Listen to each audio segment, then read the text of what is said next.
Hello, my name is Lee Goodenough. I'm presenting today on the Family Zone, a school-based multi-partnership approach to child and family wellbeing.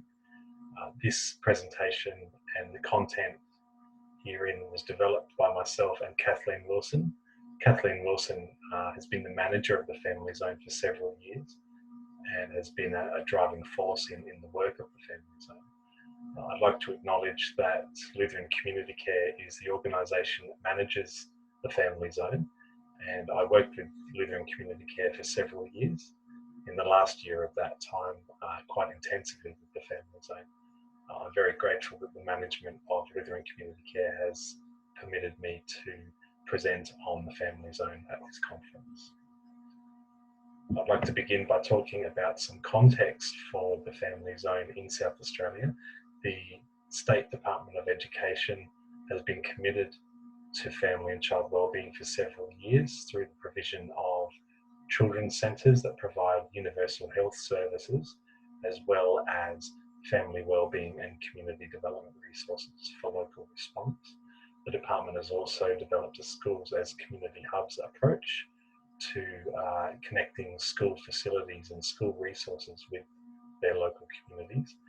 At Lutheran Community Care, I was also involved in the National Community Hubs program when it began in South Australia. Lutheran Community Care partnered with Community Hubs Australia to bring this program into SA, and there are now 10 schools which provide service hubs through this program targeting isolated migrant families.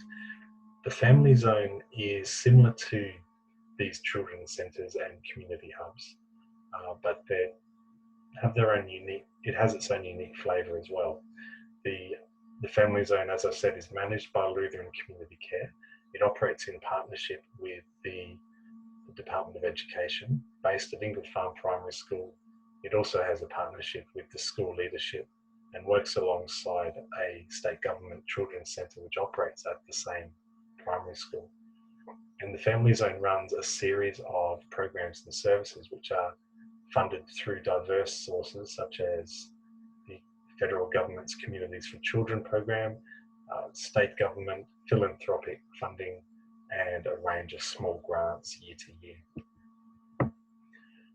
In the time that I had at the Family Zone, I was very interested in finding out what actually made all of these benefits to families possible through the mix of services and programs, the personalities involved, the relationships that were formed.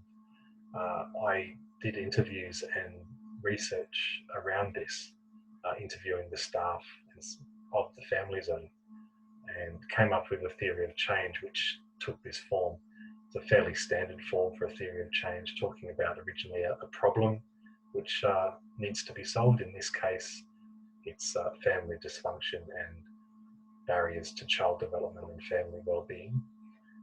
The inputs that are involved in responding to this, and then from those inputs, what outputs are created, interactions with families and children, and what are the short-term outcomes, medium-term outcomes, and long-term impacts. I found that one of the key inputs to the Family Zone was its service environment. And interestingly, I also came to realise that the two essential outputs of the Family Zone were the relationships that were formed with families and the accessible service environment itself. It's not typical for the space to be placed as an output. Usually it's simply added into a theory of change as an input. But I found that it was necessary to add the service environment as one of the products of the Family Zone, not just an input. It was an essential part of the process of families engaging with the range of other services that were available. I found through developing this theory of change that it didn't make sense to try to assert a general or predictive theory of what made change possible for families, what led to improved child development, to improve family functioning, to improve parenting skills. Each family that entered the Family Zone had its own unique way of looking at it, looking at that space and at forming relationships with the workers and volunteers. And the workers at the Family Zone had trained themselves to respond to each family on their own terms. I found that a key assumption in this service context was that successful engagement with families was founded on provision of a warm, welcoming, respectful, accepting and safe environment. Now, looking at some photos of this environment. So it is a repurposed primary school building. The picture on the top left there shows the building that the Family Zone is situated within. It's the bottom floor of that building. Within that, you'll find the service spaces, the storage spaces, and alongside that, the outdoor spaces that are used. There's a couple of images here of families and children utilising the internal spaces. In the top right, there's a picture of some of the mothers accessing the Family Zone, participating in the mural for an outdoor space. Most of the pictures on this slide show the internal spaces and some of the potential uses for families and children. It's important to note here that not a great deal of refurbishment happened in the change of use of the space. So these rooms look fairly similar to what they may have looked 10 or 15 years ago when they were being used for educational purposes. It has been seen by the workers at the Family Zone that this is important, that it doesn't look like a new building, it doesn't look like a government building. Families who come from homes that aren't brand new, that may not look as flash as the homes that you and I live in. They'll feel comfortable coming into this space. They won't be so concerned if their child spills their drink on the ground. It's possible to be relaxed while families get involved in messy craft activities.